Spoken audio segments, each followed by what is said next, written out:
What's up, guys? Oh, if you follow me on Instagram, you know I went this past Saturday and picked up some metal.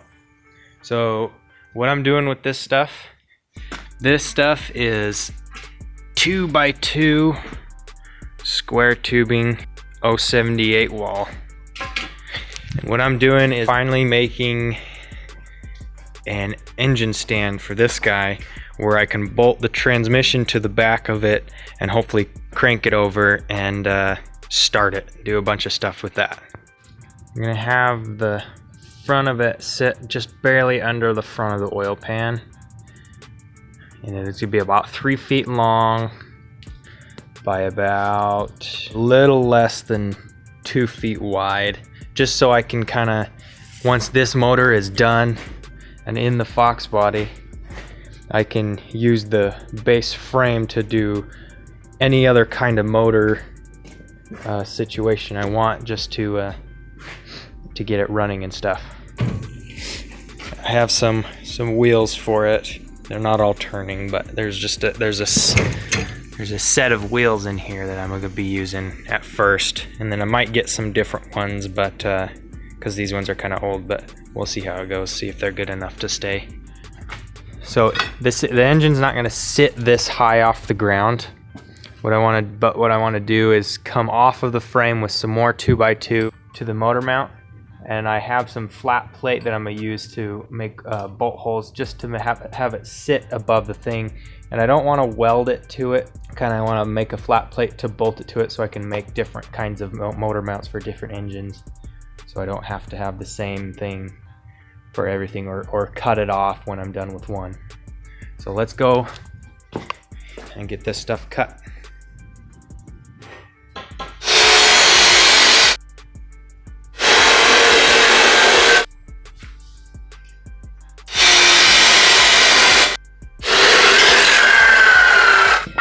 Alright, now that we have those cut, I cut those at 1 foot 7 inches, because to get them pretty close to 2 foot, those are about 2 inches wide each.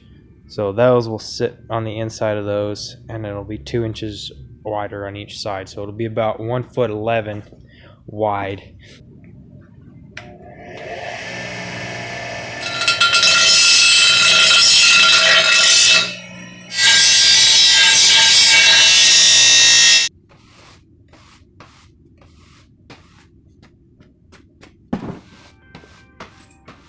Really, for welding a frame like this, you really should have it on a square table, or like a Certiflat table, to make sure that it's perfectly level. But I don't have one of those, so if you're doing it on the floor, make sure you sweep up the floor and clean it before you do anything, because any little imperfections can cause it to warp. So I'm gonna do them like this, and I'm gonna make sure it's all square and flat, and I'm just gonna weld it up.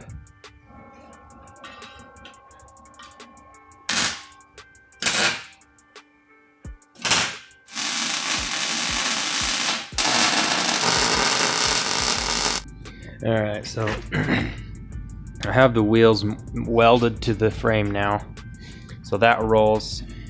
I just have it sitting here so I can kind of see where it's going to sit.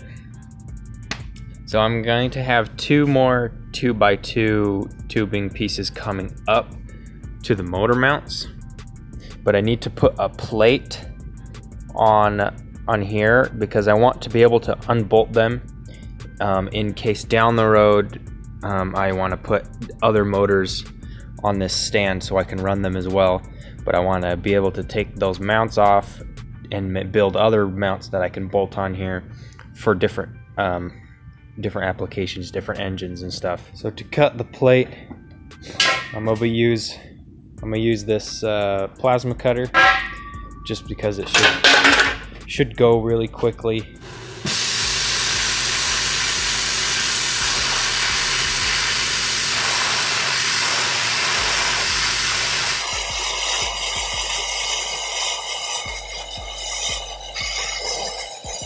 This is some thick, kind of thick stuff. It just cuts right through it.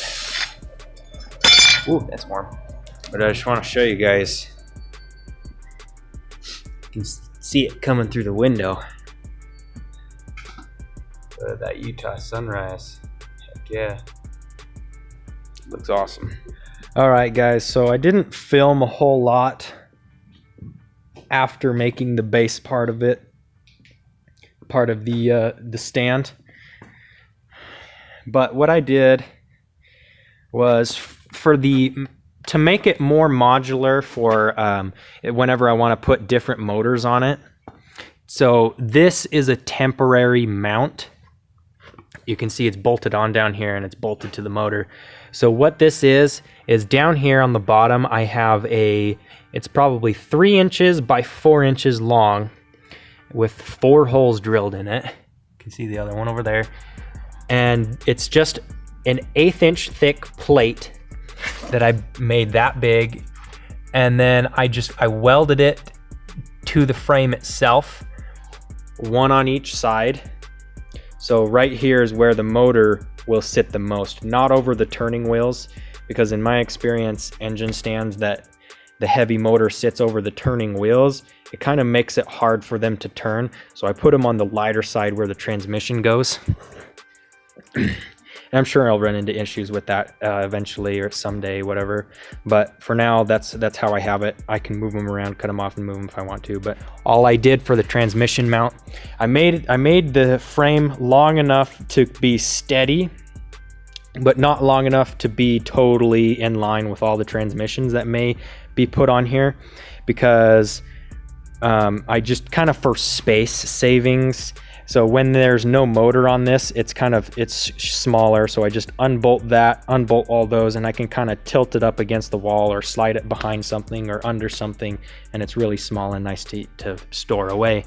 But for the back here, I had 2 more 4x3 plates that I cut out with 4 holes as well. There's no bolts in the bottom of this right now. I need to find some more. And then I just ran another tube up to the back of the tranny, where I just have 1 bolt in the center because it has a mounting bolt there, and then I just welded that to that plate there, and all that comes off as well. So like if I wanted to put an automatic tranny up to this, all I would have to do is bolt the transmission up to it. I probably would hold the end of the tail shaft up with that, and then I just have to make a different mount to hold up the back of the automatic. So that's basically it, guys. That's all I will show you with this. If you want to see me make more of these mounts, if you want me to go in depth of making how I made these mounts, I can. I used the plasma cutter. I can show you guys how to use it. But I'll just show you the other side real quick so you can see.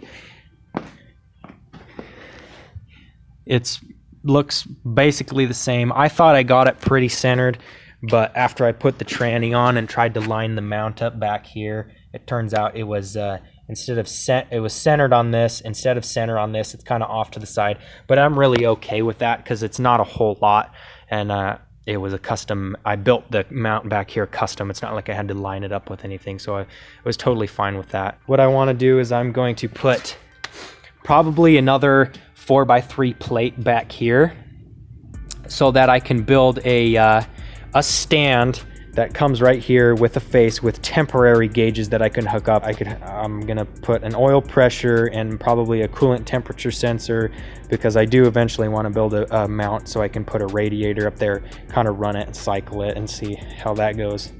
But yeah, just kind of a bolt, something that'll bolt on right there, come up. It'll kind of have a little panel here with a key, hold the battery, so I'll be able to start it, see oil pressure, vacuum or boost, and then coolant temperature or something like that. And all that is just to make sure that I don't blow up the engine on the stand while I'm running it. So, because that would suck. Because I did rebuild this motor. If you want to see pictures of me rebuilding it, you can find those on my Instagram. But this motor is rebuilt. I may have to end up rebuilding the tranny as well. The guy that I got it from said it grinds in second. That's the only reason he sold it. But grinding in second is something I could live with for a while. obviously until it locks me out completely. But I just have to figure some of this stuff out and what I have to do for it. But I don't think that would be all that bad, is rebuilding that. Getting a new second gear synchro hopefully isn't that expensive. So that's all I have for this video, guys. If you want me to go more in depth with how I did certain things building this engine stand, just comment down below and I can make like a video solely for that. I kind of rushed. I didn't film a lot of building it because it took me like 3 days just working in the mornings for like 30 minutes. But it's done now, and now I can I have a lot of cool things planned with this. If I can as long as I can get this this engine running, some really cool things that I want to try and do with it, with this engine run stand. A lot of experiments, I guess you could say. So that's all I have for this video, guys. Hit the like button if you like this video. Please subscribe if you haven't already, and to see what we're gonna do with this thing. I have some other stuff planned as well. I'm trying to get the Thunderbird started, but that'll be another video. Anyway, I hope you guys have a great day and stay awesome.